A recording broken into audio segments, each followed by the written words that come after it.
Hello guys, how are you all? Welcome back my channel.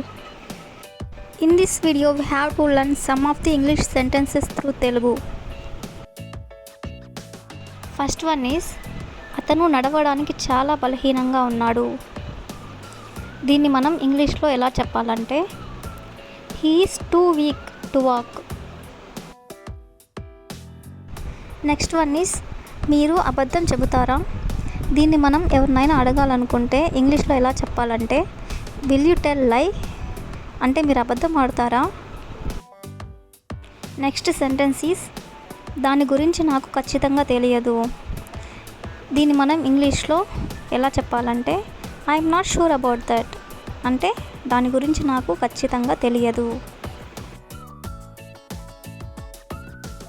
Next one నన్ను చూడనివ్వండి. దీన్ని మనం ఇంగ్లీష్లో లెట్ మీ సీ, అంటే నన్ను చూడనివ్వండి. నెక్స్ట్ సెంటెన్స్ నేను ఇల్లు అద్దెకు తీసుకోవాలి. దీన్ని మనం ఇంగ్లీష్లో ఎలా చెప్పొచ్చు అంటే I have to rent A house.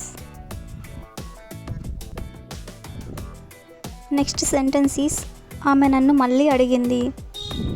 దీన్ని మనం ఇంగ్లీష్లో షీ ఆస్క్డ్ మీ అగైన్, అంటే ఆమె నన్ను మళ్ళీ అడిగింది. అనదర్ సెంటెన్స్ ఈస్ నిన్ను చూసి నేను చాలా సంతోషిస్తున్నాను. దీన్ని మనం ఇంగ్లీష్లో ఎలా చెప్పొచ్చు అంటే I'm very happy to see you. Next one is మీ జుట్టు చాలా అందంగా ఉంది. ఎవరినైనా మనం ఈ విధంగా పొగడాలి అనుకున్నప్పుడు దీన్ని మనం ఇంగ్లీష్లో ఎలా చెప్పొచ్చు అంటే your hair is so beautiful, your hair is so beautiful అని చెప్పొచ్చు. ద నెక్స్ట్ సెంటెన్స్ ఈస్ నాకు అబద్ధం ఎలా చెప్పాలో తెలియదు. దీన్ని మనం ఇంగ్లీష్లో ఎలా చెప్పొచ్చు అంటే I don't know how to lie, I don't know how to lie అని చెప్పొచ్చు. నెక్స్ట్ వన్ వారు నిన్న హైదరాబాద్ వెళ్ళారు. దీన్ని మనం ఇంగ్లీష్లో they went to Hyderabad yesterday అని చెప్పాలి. ది నెక్స్ట్ సెంటెన్స్ ఈస్ దాని గురించి మళ్ళీ మాట్లాడకు. దీన్ని మనం ఇంగ్లీష్లో don't talk about it again.